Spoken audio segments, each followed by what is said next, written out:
dans l'histoire de notre cité. Et nous pensons à Feu El Hadj Mbacké Sarr, qui était venu ici vraiment témoigner son soutien pour que la parole d'Allah subhanahu wa ta'ala puisse être enseignée à ses enfants.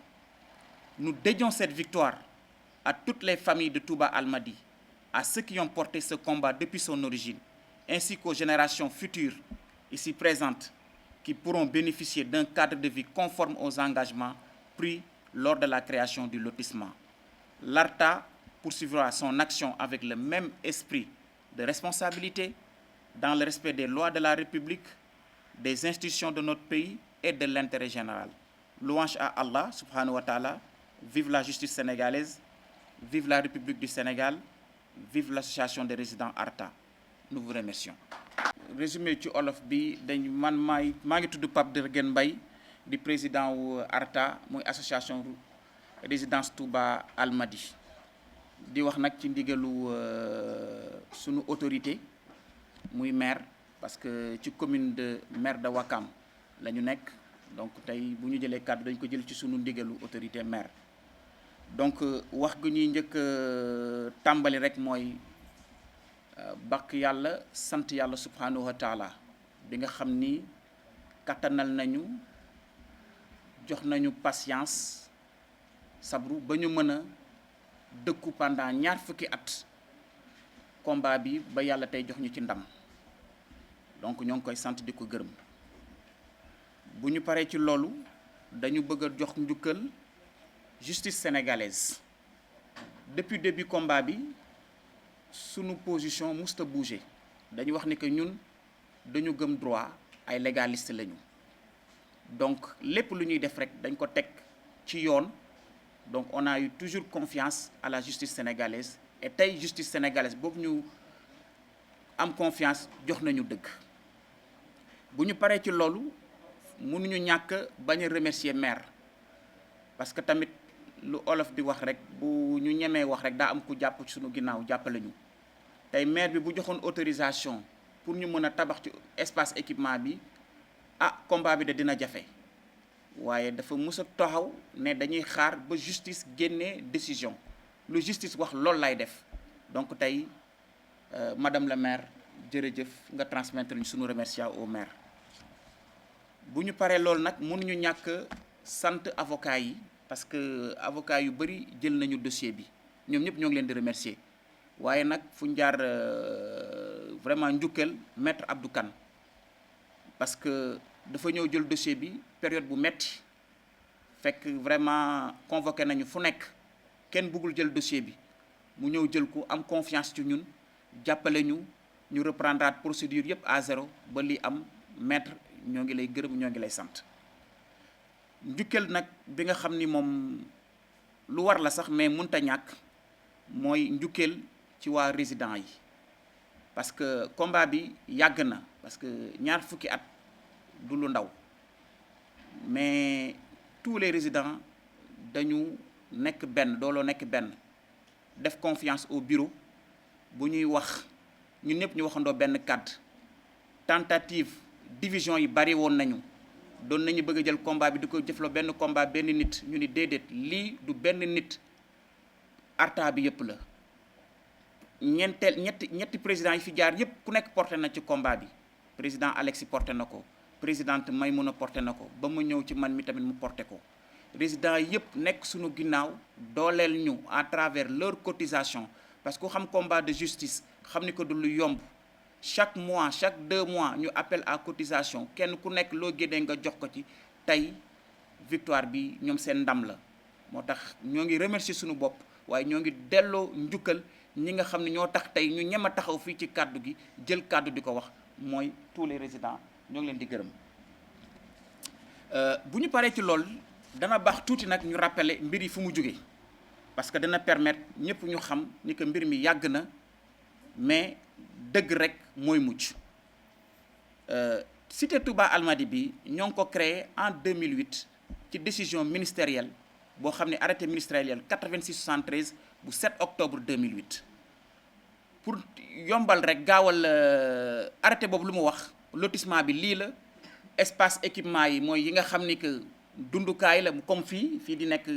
daara fi xale yi di jàng gis ngeen ñoo ngi nekk nii lii la espace équipement yi bu ñu paree promoteur bi daf ko war a notifier à la mairie ñu reverser ko mairie bi association bi promoteur bi ak mairie bi ñu fexe ba espace équipement bi ñun ñëpp ñu mën ci jëmandoo donc arrêté boobu 2008 la moo taxoon ñun ñëpp ñu jënd ci biir cité bi te kenn ku nekk ci sa contrat de vente bind nañ ci arrêté bii pour wane ni que contrat de vente bi moo ngi basé wu ci arrêté de 2008 lu njëkk a xew mooy quelques mois rek en 2009 novembre 2009 mu am beneen arrêté bu génn boo xam ne kenn yëgu ko kenn gisu ko publié wuñ ko journal officiel boo xam ni changé na espace équipement yi te kenn yëgu ko ñun yëguñu ko boobu génn mais dañuy sant yàlla parce que ñun suñu contrat yi yëpp arrêté 2008 bi lañ ci def donc ñu dawalaat fukki at muy 2019 mu amaataan nag beneen arrêté bu génnaat boo xam ne dafa ñëwaat nag li nga xam ni que arrêté 2009 boobu wàccoon na ko ci espace équipement bi boobu nag moom daa ñëw rek ramasser lépp ne tous les espaces équipement léegi jeex na tàkk promoteur bi jël na ko fii war na fi def 10 terrains fële war na fa def R+12 fële war na fa def R+7 mais nag boobu nag par contre yàlla daf ñu dimbali boobu dañ ko publier ci journal officiel mu génn ci journal officiel alors que ci arrêté 2008 bi dañu wax ni que bépp changement de destination mooy lépp lu ñu war a def di ko changer ci destination bi ñett ñii dañ ci war a d'accord mooy lan promoteur bi mairie bi parce que affecté nañ ko ak l'association des résidents de Touba Almadies donc 2009 dem kenn yëgu ko 2019 ñëw ñu génn waat arrêté bu bees boo xam ne kenn yëgu ko ñu publier ko journal officiel mais nag boobu ñu ko publier journal officiel li yàlla di def mooy ñun ñu lire ko ba ñu ko liiree nag ci la ARTA commencé saisir toutes les autorités foo leen yaakaar bind nañ ko bind nañu présidence Macky Sall bind nañu présidence ministère yëpp bind nañu gendarmerie bind nañu DSCOS bind nañu direction urbanisme ku nekk bind nañ leen de 2019 ba 2024 on a envoyé des courriers pendant ces 10 années intimidation boo leen xalaat dat nañ ko convoqué nañu président yi yóbbu nañu DSCOS yóbbu nañu police fu nekk yóbbu nañ fa pour ñu intimider ñun ñu ni que dañu gëm suñu justice au pays recours bu nekk danañ ko def bind nañu ministère yi def nañu recours vraiment pour wax ni que juge bi nañu surseoir nañu taxawal tuuti espace équipement yi en attendant décision bi génn mais nag bu ñu demee ba ci cappaandaw ba nag amuñu benn décision bi lañ ne nañu saisir cour suprême moo tax nag décision wu cour suprême bi nga xam ne jël na ko le 9 juillet 2027 mooy ci biir weer gii jeexal na 2026 du moins le 9 juillet 2026 ci weer bi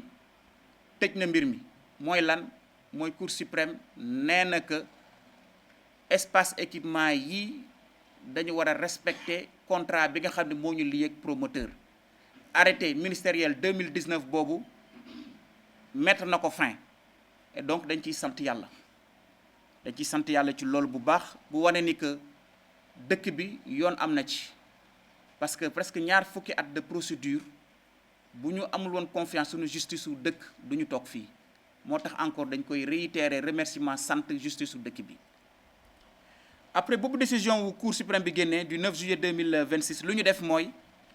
bi yoon de notifié nañ leen par voie de huissier képp ki nga xam ne war nga yëg biir décision yónnee nañ ko ministère chargé de l'urbanisme cadastre mairie de Ouakam yónnee nañ ko direction yëpp cadastre conservation foncière DSCOS cabinet maître Amadou Moustapha Ndiaye sunu notaire banque de l'habitat BHS ak cabinet architecte Goudiaby ATPA bi nga xam ne moom moo defar cité bi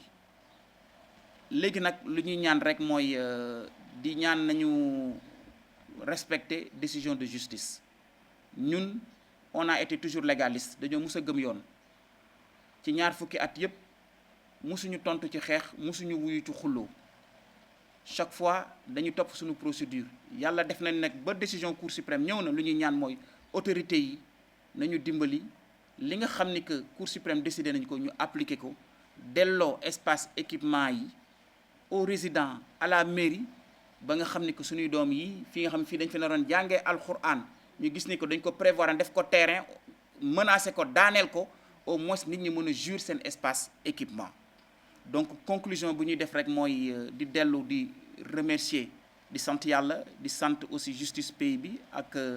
la mairie et toutes les autorités et aussi surtout les résidents et aussi di ñaan autorités yi ñu dimbali ñu ba décision de Cour suprême bi ñu mën ko appliquer ba combat bi jóge fële. xeex gi ñuy def nag du xeex sax mun wax sax xeex c'est pas même pas du xeex parce que xeex taxu ñoo jug c'est juste rek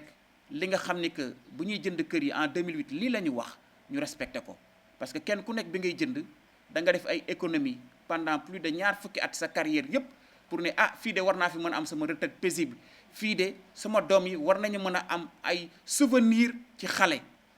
terrain de football bi ñun ñii ñëpp kenn ku nekk ci ñun am nga ay souvenir bi nga nekkee xale fi nga doon football fi nga doon jàngee alxuraan loolu taxu ñu jënd fii mais bu ñu xëyee suba teel promoteur bi nga xam ne lii la ñu jaay xëy suba teel raser lépp defaat ko ay programme